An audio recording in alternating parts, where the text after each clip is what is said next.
if there's anything that sounds like specific advice, you need to do this, you need to do that. I mean, number one, we are not a car expert podcast. We're just a couple of guys who spent a lot of time working around vehicles in the dealership world. So, take this advice with your own grain of salt. But we've got a guy here who's spent a couple decades working in this field, and so he's going to have some suggestions about how Don Williams is going to treat a car, right? Welcome to the Blue Collar Millionaire Show. I am your host, Chad Hufford, and this is the podcast where we celebrate the unsung heroes of the working world. Each week, we dive into the incredible stories of honest, hardworking folks who have found financial success through grit, determination, and good old-fashioned elbow grease. So if you're ready to be inspired and learn how to turn your hard work into your own success story, you're in the right place. This is the Blue Collar Millionaire Show. We're back on the Blue Collar Millionaire Podcast. This is something we've never done before. So I'm your host for today, Logan Hufford. I do coaching and the marketing here at Veritas. My background is in the car business. Some folks may not know that. A lot of folks do. To be honest, I hate thinking about that part of my life. I'm glad to be out of it. And Don, so you're a friend of some of the advisors here, especially Greg. You're a client of Veritas. Yep. Your background is in the car business. And so we kind of had this wild idea that what if we break from what we normally do, which is we focus on investor mindset. We focus on, wealth building principles. And in this, this factors into wealth building, but very specifically, this episode is all about equipping people with some tools when it comes to something that we all will do eventually, which is get our car worked on, dealing with a service department at a dealership. Because your focus was primarily on the service end, right? Yes. My background was in sales, and I think we'll actually do another episode talking about how to buy a car. But this is something that, whether somebody finances it or not, buys a brand new car or not, we all have issues with our cars. And so just kind of going through some of the do's and don'ts.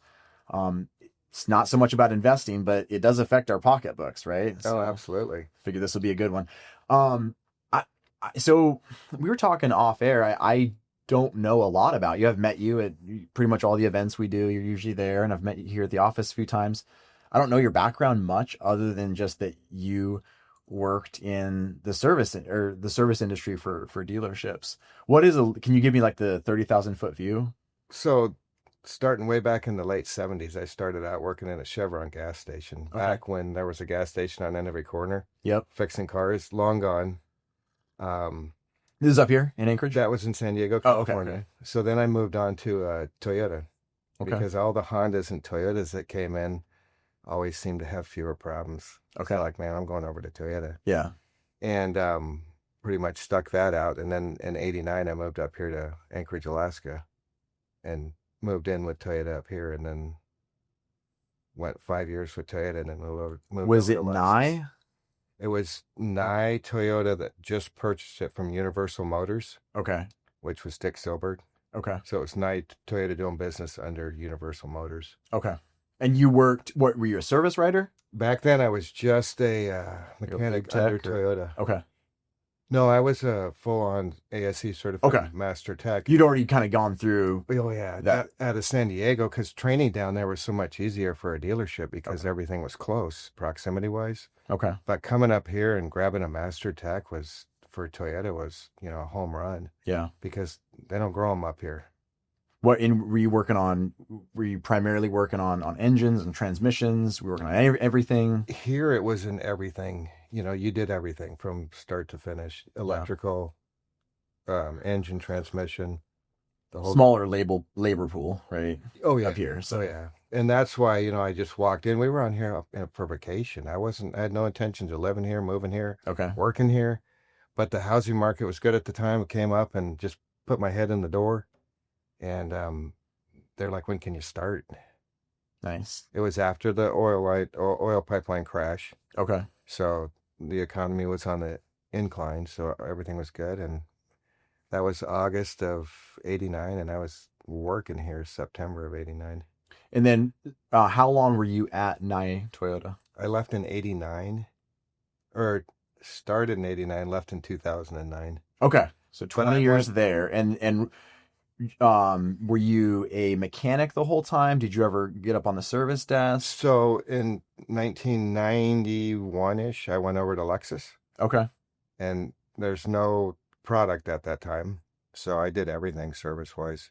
I was the service advisor, the person that brings the customer in, writes up the ticket, Yep. fixes the car, the cashier, the service manager, everything. Dang. So it was fantastic because the relationship was there. Yeah. I mean, man, how awesome for the customer to walk in and know the mechanic Right. and to know the cashier, know the service manager. It was just such a small thing at that time. It was something that you could do. Dang. So 91, you were doing that. So Lexus was born in about late 89, 90.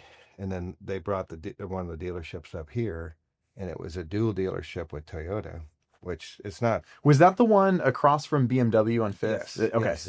I knew it was there when I was growing up, and I couldn't remember if it started Yep. in 90. I mean, I'm thinking like late 90s, early 2000s, because my dad had a 10-year-old ES300, and we went there a couple different times for service. So yeah, my last, 18, 19 years with him was with Lexus. And then as it grew, obviously I had to stay more in the back, and then they hired a service advisor. But I kind of always had that relationship with the customers, Yeah. which was awesome. You know, if I run into them in the store, it's like, hey, how you doing? Yeah, I could have a conversation. But If somebody, and zooming out from just Toyota, just Lexus, or you mentioned Honda, just anyone who has a vehicle, if it's like, somebody's grandma listening, like, what's one thing that you wish that they knew about the service world? What would one thing be? Well, just don't be afraid of it. You know, go to the dealership and ask questions and get to know somebody. People always ask me, where do I take my car? And the answer is, I don't know. You have to go develop a relationship with somebody. Right. We had good techs and bad techs. So go in there and find someone that does good for you and get to know them, Yeah. and go to that person over and over. Hey, I want to see Tom, the service advisor, Yeah. and Joe, the mechanic. They take good care of me. And that relationship is priceless. Right. Other than that, you're just handing your keys off to a dark hole. Right. You don't know what you're getting. Every time you go there, it's going to be a different experience. No, for sure. I mean, I've had good experiences and bad experiences, and that includes times when I've worked at a store, worked at a dealership. Right. That doesn't mean that all your car is just going to get fixed quick. And in fact, usually that means your car is going to get fixed last if you're an employee. You're definitely going to get treated differently than if you're a paying customer. Or I mean, I was paying too, but walk-in customer who's not getting an employee discount, right? But it is. I mean, it's so much of it comes down to communication and expectations And relationship. Yeah. I mean, even for the financial business, it's a relationship. And when you have that relationship, the service is better, the communication's better, the repair's better, everything's better. Because I don't think when you go into any repair facility that they mean harm, but people are in training, Right. So things go wrong. Well, and something that I would see a lot is somebody not setting good expectations as a service advisor. I'm thinking more as the advisor, Right. not setting good expectations. And what you just said, they're not trying. I mean, I'm sure there in every industry, there's people that lie, there's people that are unethical, but in the vast majority of times, they're not trying to trick somebody or deceive them. They're just maybe not thinking through what a good timeline, a good expectation, is to give to the customer.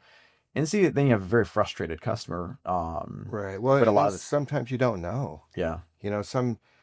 Sometimes you're trying to fix a problem that's not fixable. Yeah. Sometimes you're trying to fix the customer. Car's not broken. I mean, I know that sounds really weird, but probably I've fixed more broken customers than cars when it comes to technology. Oh yeah, I can see that. In Lexus and all companies put a huge emphasis on having somebody to train them how to use the car.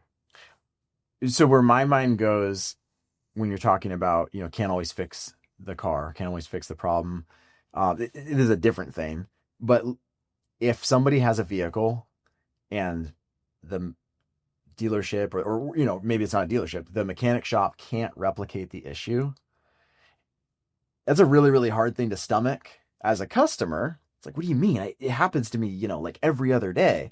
And yet I also understand it's like, well, if we can't replicate the issue, we can't replicate the issue. I do think that's a pretty common complaint. It's a common frustration. What would be your best advice to somebody who's maybe experienced that? Well, if you take the car in and it's not doing whatever you think it's doing, then the results are going to be zero. You know, you have to be able to go in there and show them the issue. And that's not always possible, you know, because it might be an electrical issue that you can't reproduce. It's not a driving thing. So sometimes you just have to be, you know, patient. You know, the more information you can give them or talk to the mechanic, the better, because you have to remember, as a technician, I see the ticket, not the customer. So I read. So you see what the advisor, the service writer. Well, he gave translated what the customer thought to what he thinks to what I'm going to read. Right. So think of what could be lost. Yeah. If I can talk to you one-on-one, I can ask you questions that may not make sense to you as the customer, but load me with a ton of information to get to the problem. Yeah. Because with every problem is a symptom and a problem. I'll discover the symptom way before the problem, but the symptom never fixes the problem. And I've fixed symptoms before. I mean, we're all guilty. Yeah. So yeah, that information, that's why, you know, when I was the writer and the mechanic and everything, it was the best because I could ask every question that I knew would be pertinent to the best repair. Yeah. And unfortunately, a big dealership that has, you know, a lot of stuff going on just can't provide that because you can't tie the technician up like that. You know, Right. they're back there trying to keep the cars going, get them fixed. So that was a pretty unique situation. Yeah. Most dealerships have to have a writer, you know, a mechanic, a detail group, you know, so it has to be passed off to many different people. And for anybody listening, we might use the term service advisor, service writer interchangeably. Again, that's the, you know, if I walk into Anchorage Chrysler Center to bring my Chrysler in for an oil change, I'm going to talk to a service advisor, or I might say service writer. And, you know, there's usually anywhere from 2 to 5 of those guys sitting up, or gals, you know, sitting up at the front counter. Right. Of course. And so that was a position that you held for a little bit, but mostly you were in the back actually fixing the cars. Yes. Well, for quite a while, I did all of it. Okay. So you wore multiple hats for a while. Oh yeah. Okay. And it worked really well, you know, and even as a mechanic listening to a customer, I didn't discount their concern, even though in your head silently you're thinking, wow, this customer's way out there. Because as soon as I do that, then you have no belief in me. Well, he's not even listening to what I'm saying. Yeah. So if you tell me the car does backward somersaults when the sun's out, I write it down. Because if I start discounting it, pretty soon I start doing that with legitimate information. Okay. You know what I'm saying? So you have to be a good listener as a writer. And so I would imagine that's not something everybody's going to do well. No. Listening and truly absorbing. Most mechanics are terrible PR people with Yep. customers because they don't want to talk to the customer. Yep. Just give me the car. Yeah. I happen to like all of it. And it was a real learning experience going up and doing the front end Yeah. because, you know, everybody's perception of something is completely different. Were you good with people before that? Or is that like a skill that you gained through your time on the You know, service desk? that was my entire automotive career. Okay. Because in the service station world, you know, we walked out and pumped gas for people. Yeah. We checked their oil. We put air in their tires. It's like something I only see in the Twilight Zone or Andy Griffith show. Like I don't know what that is. It was real once upon a time. Yeah. I mean, a car needed a quart of oil and a tank of gas every 100 miles. Yeah. You know, I mean, for, you know, your generation, you think, well, when? But that was real. Yeah. And unfortunately, we've fast forwarded to now to where cars are better than they've ever been. They require less maintenance than they ever have. But unfortunately, we do less than we ever have. What would that be make sense? It does. I mean, because I think we're trained to just rely on automation, rely on, you know, maybe the expert or even just, you know, we'll just rely on what the book tells us to do, and then we'll ignore it or forget about it, as opposed to actually getting in there and tinkering with it. I mean, I'm going to hold my hand up as the first person to struggle with. For most things on my car, I don't know how to deal with that. And yet, even that's a spectrum. I mean, there's people out there that don't know how to fill up their windshield wiper fluid or replace their wiper blades, you know. Right. People that don't know which side of the car their gas tank is. And all that's okay. And to back up a little bit, you asked, for a customer, when you go into a dealership, ask questions. If you want to talk to the mechanic, ask them, hey, I'd like to talk to the mechanic before they work on the car. Make sure when you go there that you understand what they're doing. Yeah. And they understand what you're telling them. Don't assume anything. What did you wish that people knew when you were a mechanic over there at Toyota or Lexus? What did you wish customers understood better? Just how hard it is to fix something based on information only. What do you mean by that? Well, meaning you come in and tell me that your car's doing something and you can only explain it to me the best way you know how. So, I mean, that's pretty much invisible. Like, as opposed to actually getting in, driving it, maybe taking something apart. Right. Okay. Well, I mean, think of you come in and the tire's flat. That's a given. There's no, invisible thing there. Right. But when you come in and tell me your car's doing something, Right. that's, for me to turn that into a find it, repair it, Right. can be a pretty big gap. So that's why as a customer, the more information you can give me, even though you may not think it's relevant, you drive that car every day. I drive it once every 6 months when you bring it in for service. Yeah. So I might pick something up that you may not because I never drive it. Right. You So got fresh eyes. I might get in there and say, wow, did you hear this noise? Yeah. Well, it got gradually worse as you drove it, but for me, it's just there. Yeah, they've been the frog that's been boiling over Right. time, and you're the one that's like, dude, did you know that this is really hot water? Yeah, I put my finger in Yeah. there and ouch. Yeah. So I can hear it right off the bat. So, But then on the other hand, you're saying they every day when in the morning, it makes this one sound, but then when they bring it to you, well, it happens to be 4 p.m. And so it's not making that sound. And so you can't pick up on it that way. well, but even if you go over to the passenger door and put your lunch on the seat, and that's the only time it does whatever it does is when you open that door, tell me. Yeah. Because if I don't do that, then I'm not going to replicate what's going on. So that's the key, Well, okay. So I'm going to say this, but please, like you're the expert, not me. I worked in the dealership world, but not in the service end. I mean, this is something that I feel like I picked up on over time, which is so many people, and I mean, they do this with sales too, but so many people, when they would have a problem, a frustration, a stressor, they would kind of come in assuming that the dealership or the mechanic shop, they're like the bad guy. They're the villain. They're trying to get me. They're trying to get one over on me. And they're mad, and they might be just mad because it's stressful to have your car not work, right? We rely on our cars hugely, especially up here in Alaska, more than probably any other state. We rely on cars. And so somebody would come in, they're just blazing, right? They're so hot and fired up. The last thing they're probably doing is taking time to coolly, calmly explain what's going on, be patient, talking with the service advisor, asking to talk to the mechanic. They're just hey man, it's doing the thing again. Come on, like let's take care of this thing, right? I mean, did you see that quite a bit where people would just get all hot and bothered? And Oh, absolutely. And like I said, the worst thing I could do was discount them at the front counter. yeah, Meaning, okay, let me write it up, run it through the system. I might know the answer before I even put the car in the shop. But I would never tell the customer that. yeah, And sometimes when I would get back to the end of the day, when I'm giving the car back to you, hey, I'd have to tell you that, hey, based on the way you drive this car, this condition is going to be a problem. We're going to have to make some adjustments. So, people would drive such a short distance to work, the heater wouldn't even warm up. And, so I can't change that. So what does that do? I mean, this is a very practical thing. This is not like a theoretical principle thing. Like in Alaska, where, I mean, right now it's warmed up a little bit. It's like 14 degrees outside. Yep. It's been closer to 0 the last couple of days. So if I start my car, I immediately drive, and I drive, 3 miles to work.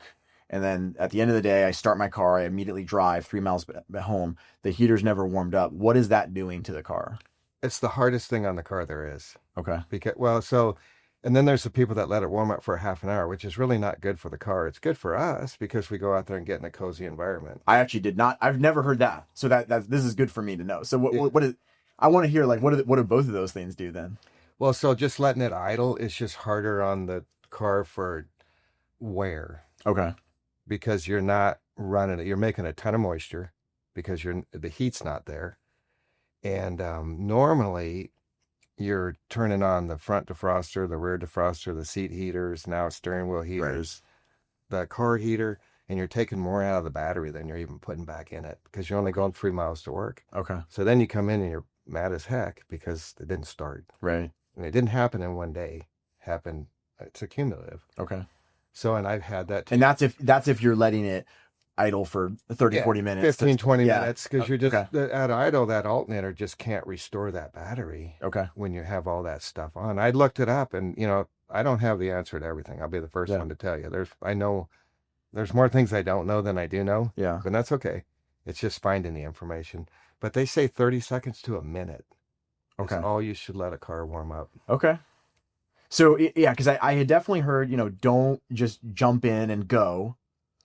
But I'll admit, I never thought about the opposite of that.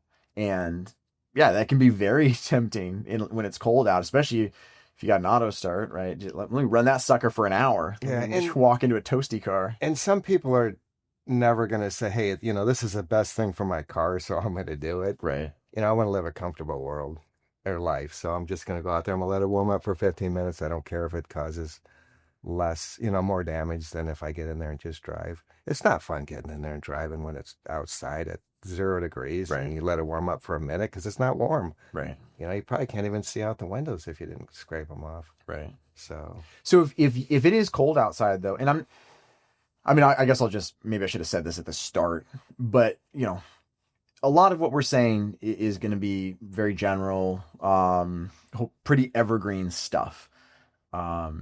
If there's anything that sounds like specific advice, you need to do this, you need to do that. I mean, number one, we are not a car expert podcast.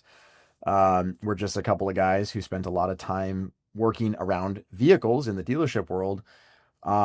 So, take this advice with your own grain of salt, but we've got a guy here who spent a couple decades working in this field. And, so he's going to have some suggestions about how, Don Williams is going to treat a car, right? So when it's cold outside, I don't necessarily need to run that thing for a long enough time for the car to warm up as far as what it feels like.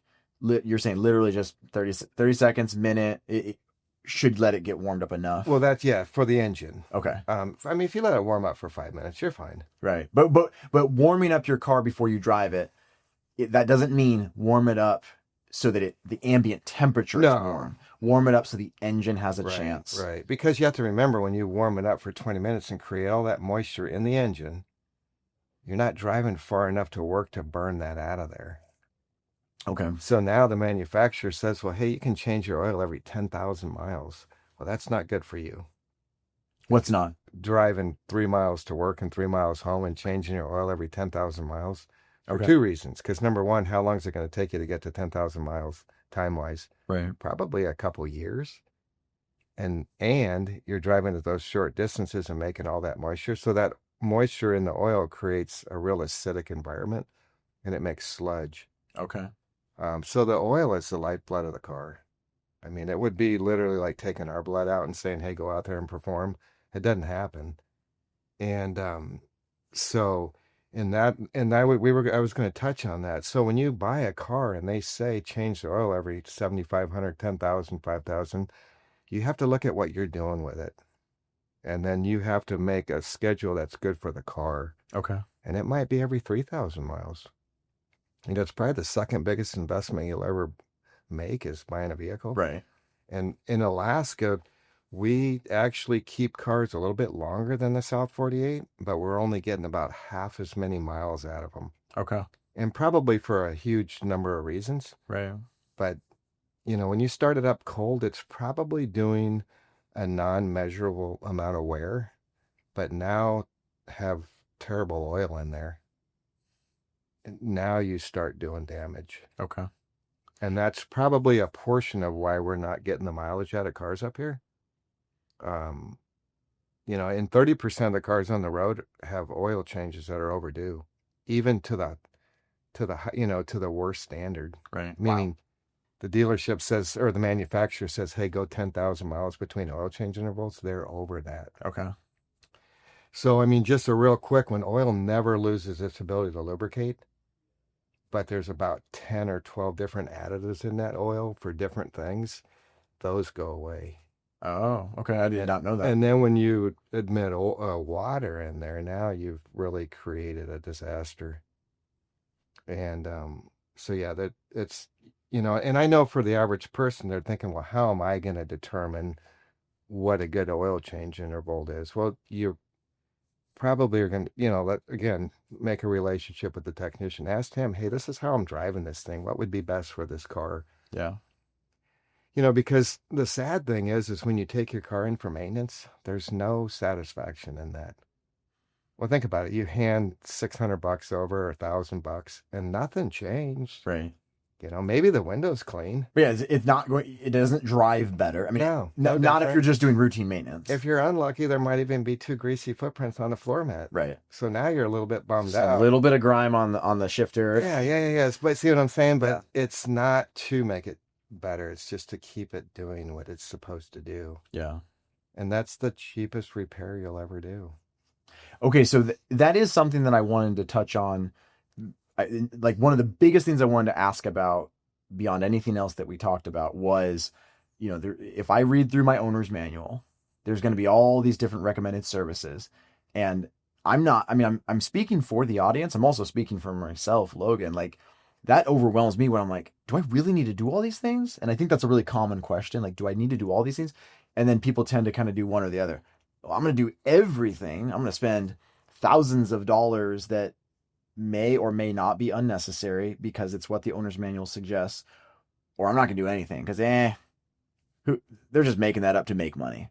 And I don't know how specific you can get, but in general, like what would you say again, the person that's just like, hey, I got no clue what to do here. Do I need to do all that stuff, all those recommended services? Well, my very first piece of advice, don't be scared by it. A lot of people I think are scared. Well, I have to go to the dealership and do all this or my warranty's void. Right. Or the vast majority of people that think about it believe that. Right. Absolutely. It doesn't matter who does it. If you do it in your driveway, just keep record of it. Okay. That's all. It's more important that you do it than who does it. Okay. And then, again, how are you using the car? If you're going to Fairbanks and back every day, that's the best thing in the world for the car. Car-wise, you're going to put a ton of miles on it. But for oil and stuff, that's the best thing you can do. As far as to be driving consistent. Oh, yeah, for the engine. And, like I said, are you going to need oil change more often? Yeah, because you're putting that large, amount of miles. But you charge the battery, you burn out all the moisture, it's fully warmed up. That's when you can run out to those 10,000 miles, 7,500 mile oil change intervals. When different vehicles are going to have different ones, but especially if you take like a diesel truck or something, you're going to have, well, you should be doing this type of service on the 4-wheel drive at 80,000 miles or whatever, and then this other type of service at 100,000, and then you got this other recommended service at 150,000, and those are ones where I've seen, when I was in sales, where I would get the very common questions. One would be what you touched on, which is, well, yeah, is this going to void my warranty if I don't do all of these things?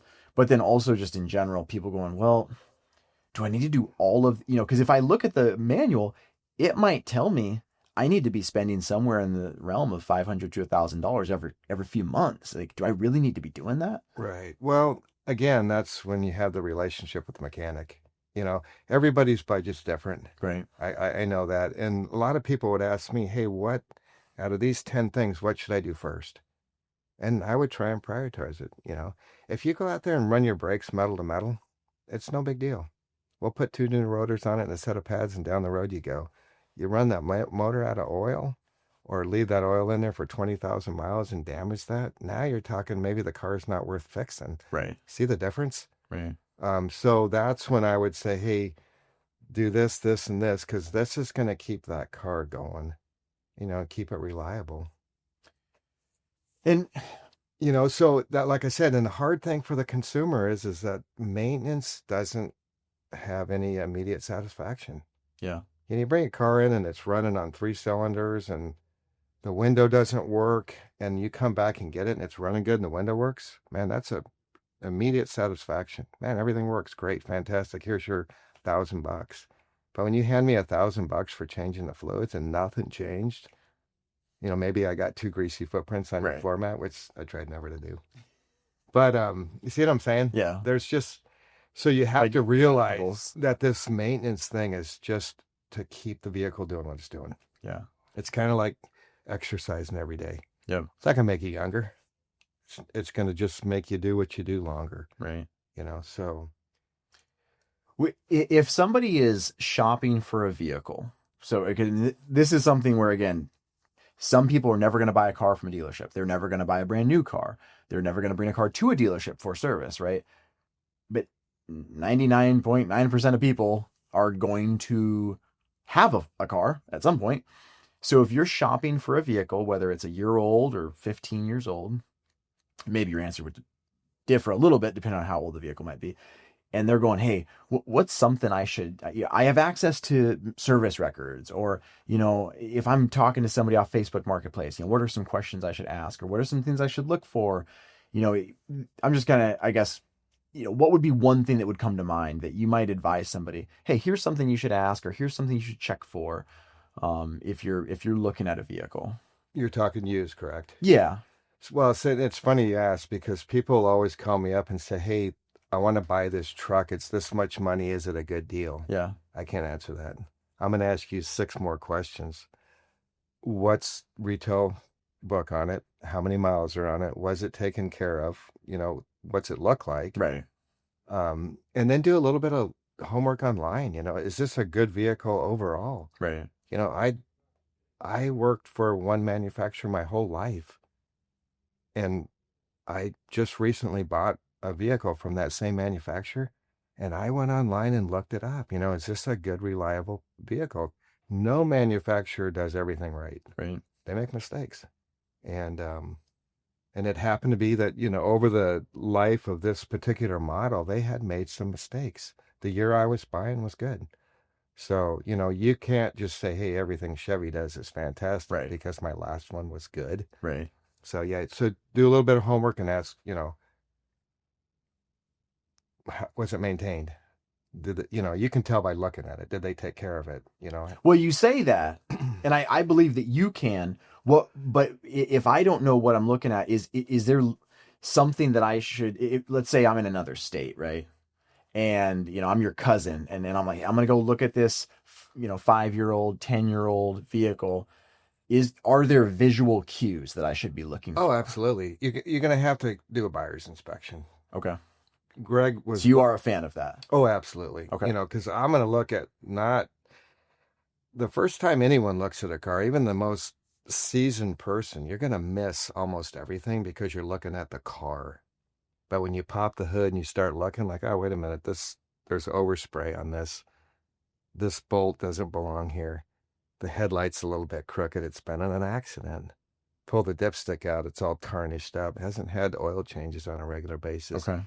You start building a picture. And say, maybe this isn't the best car to buy. Because you don't, unfortunately, in today's world, they won't give you the service records from the previous customer, because that's, confidential material. Right. So sometimes you just have to, investigate.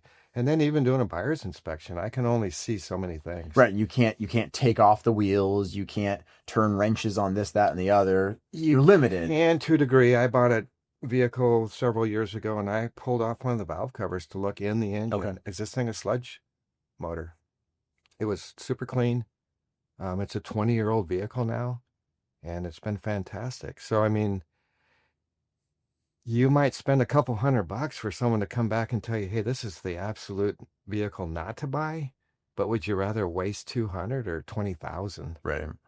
You know, I understand, I don't want to spend money to end up with nothing, Right. but it saved you from making a terrible purchase. Yeah, no, and it is a tricky one. I mean, even to some extent, it almost kind of connects up with what we're talking about with maintenance, where, I mean, you talk about something not giving you satisfaction. I'm going to feel a whole lot of dissatisfaction more than likely if I spent a couple $100 on a buyer's inspection, take it over to Big O's Automotive or the dealership or wherever, and then I don't buy that car. So I'm never going to see that car in my life again. And I just spent a couple $100 on a service bill for it.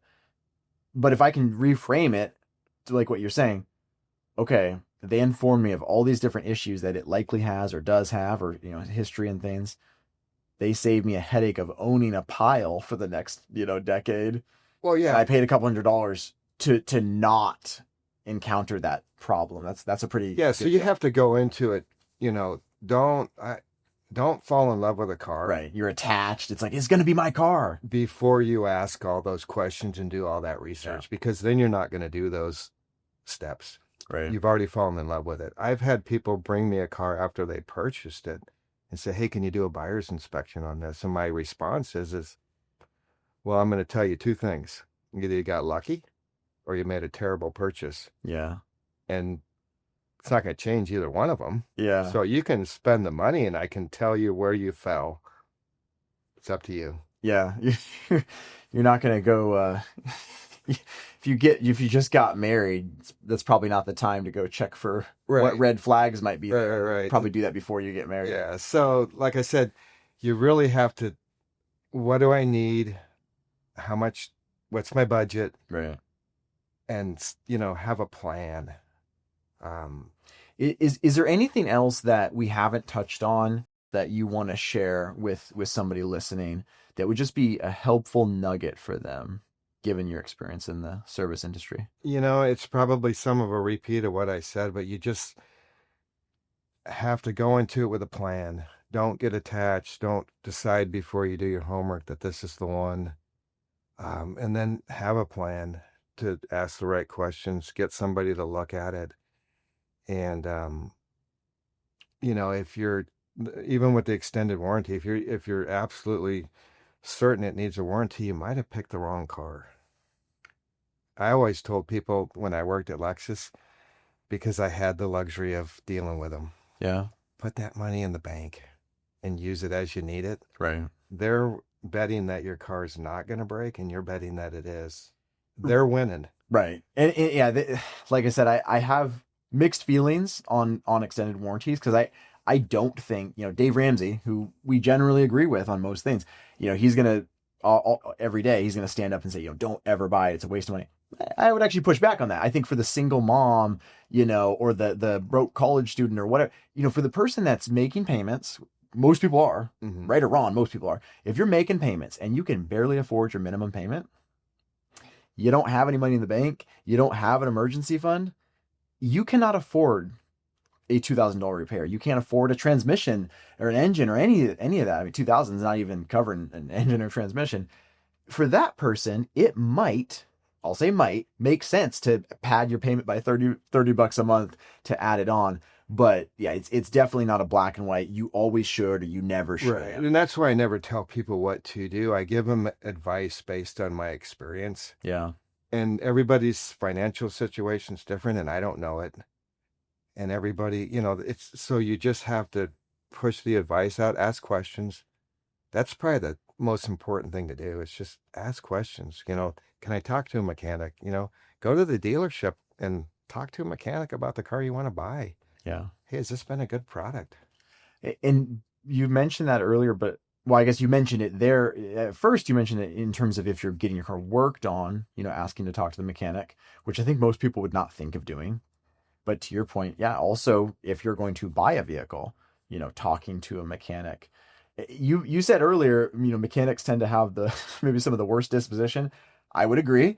In terms of dealing with the other humans, they're usually not great at it.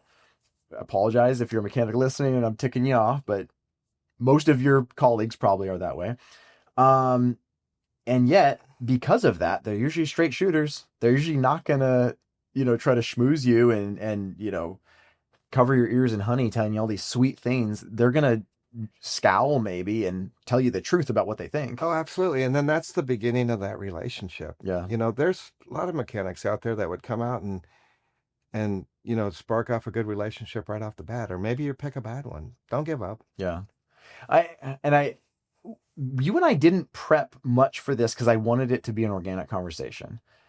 And definitely one thing I didn't prep for, I didn't expect to come out of this, is you've mentioned like 4 different times throughout this the importance of having a relationship, it's really cool because I knew that this would be a very different topic. This is a very different episode that, again, this is not how to be a better investor.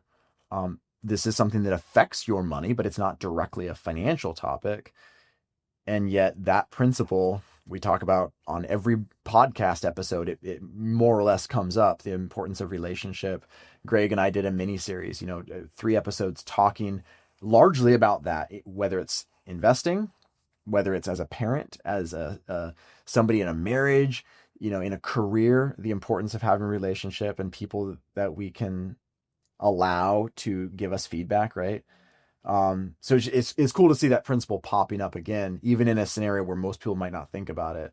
I know when I moved dealerships, one of the first things I did was, now everyone's going to be a little bit different maybe, but I bought beef sticks and I bought Red Bulls for the guys in service.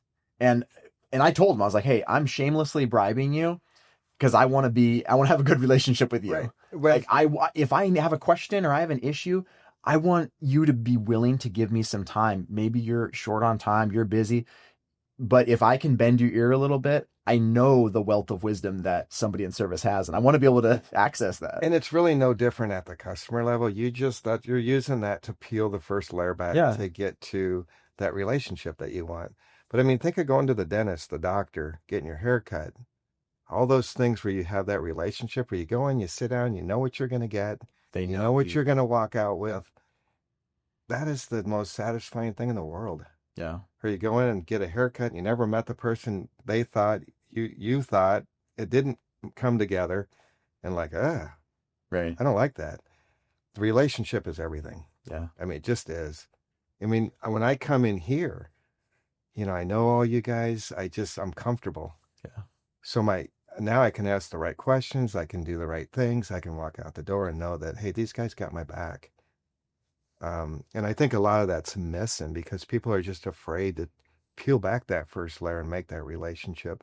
Well, I appreciate that because you segued this thing better than I would have hoped to do. Because I mean, ultimately, that's what we hope, is that people approach investing and their wealth management not as a transactional thing. I mean, there are elements that are transactional, but largely we don't view it that way. Right. This is about, we do life with our clients.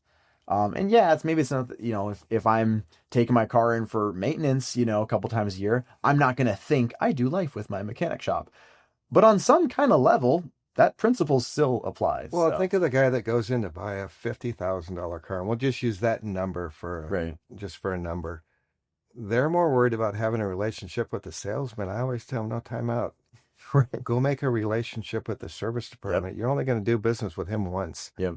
These are the guys you're going to have to deal with over and over and over at somewhere. Yeah. Whether it's the local garage on the corner. Yeah. It doesn't have, it might be the dealership. It might be, the mom and pop with 2 bays. Absolutely. I mean, but it's, you're so excited. You just want to know the guy that sold it to you. Now come back and get to know me. Yeah. If you have a good enough relationship with service, you might not need a salesman for a while. Right. That's what you'd hope for. So. A brand new customer, I had limitations on what I could tell them or recommend because I don't know you. Yeah. But you're on your 3rd vehicle. Now I can say, hey, you know what? Don't get that color. Don't buy that model. This is not a good car for you. Don't buy that undercoating. You don't need it. But see, when I don't know you, I can't say those things because you might be offended by it. Yeah. Well, and I mean, it is similar to what the guys do here in the sense of they're going to speak into somebody's life very differently if if Greg's been walking with somebody for years, he's going to, speak into their house purchase a little bit differently than if somebody just met with him. He might still give some feedback, but he's going to be able to give much more holistic, much more tailored advice or suggestions, or even just asking better questions. The more we know. Refer it to mom. How would you talk to your mom? When you get to know a customer and have a relationship, you can deal with that person like mom. Yeah. But you have to build that relationship first. Yeah. So that's good. That's my piece of advice is no matter where you go, what you do, just, build that relationship. Yeah. Well, I appreciate your time very much. And I mean that truly. I mean, like I said, I'd not gotten the chance to really get to know you other than just surfacey greetings and stuff like that. It's been really cool to hear a little bit of your story. Maybe we'll have you on a different time to actually we can talk about your financial story and some lessons learned. But on this one, I wanted to borrow some nuggets from a lot of years and a lot of wisdom that you've gained turning wrenches. And thank you so much for. Well, I hope it helped. People just feel more relaxed. Yeah. And have maybe a little bit different approach to going into the service department, sales department, and like I said, hopefully we can do some more and get off in some different areas and just help people out in a whole bunch of different ways. It would be awesome if people, they leave some comments and they're like, hey, I wish you would have talked about this, talked about that. Like, please, if you guys are wanting something specific or even just a different topic, let us know. And we'd love to talk about it. Yeah, we'll get in as deep as you want to get. Yeah. It could be really fun. And I've really spent a lot of my life trying to learn how to communicate with the public. They're not in the car world. They don't really want to know everything that I know, but how do I communicate with them the best? Yeah. To make them understand what I'm talking about. Yeah. So it's a real fine line. So. Well, thanks again, Don. Thank you so much for your time. Yeah. And thanks for everybody for listening. And like I said, if you have any wants, put them out there. We'll dive in. Absolutely. Yeah, you bet. Until next time, guys. Thanks. Thank you. Thanks for listening to the Blue Collar Millionaire Show. We hope this episode has been inspiring and beneficial to you. If you want help on your journey to financial freedom, reach out to us at veritasalaska.com. We'd love to sit down over a cup of coffee with you, either here in our office or virtually, and get to know you and your needs. And though this podcast is free of charge, we do ask that you please do us two quick favors. If you enjoyed the episode, give our pod a great rating on iTunes or whatever podcast platform you use, and also give us a follow on Instagram. We hope you have a wonderful day filled with gratitude and intentionality. God bless.